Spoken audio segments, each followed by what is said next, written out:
Cagliari, 25 novembre 2009. L'ex ospedale marino è un gigante decadente posato sull'arenile del Poetto di Cagliari. Di proprietà del Demanio Marittimo, è chiuso ormai da più di 25 anni.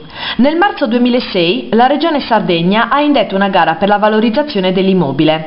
Si tratta di un edificio di architettura razionalista costruito nel 1937, utilizzato in epoca fascista come colonia dux per i ragazzi.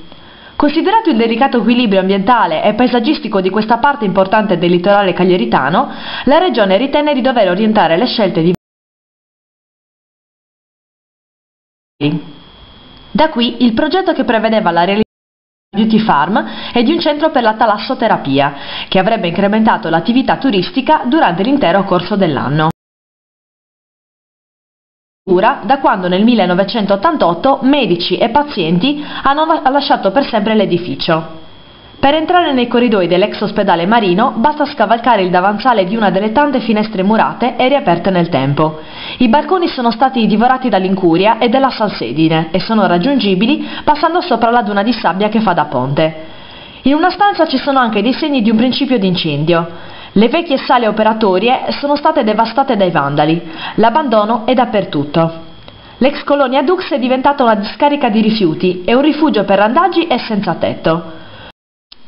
Tutto a dispetto della ragione stessa per cui la Regione ha bloccato il via ai lavori. Il progetto della SIGO prevedeva di modernizzare alcune componenti strutturali dell'edificio in modo da renderlo compatibile con il nuovo utilizzo. Dopo 1 anno e mezzo dalla vincita della gara d'appalto, le modifiche contenute nel progetto risultarono incompatibili, dato l'altissimo interesse storico e culturale della struttura.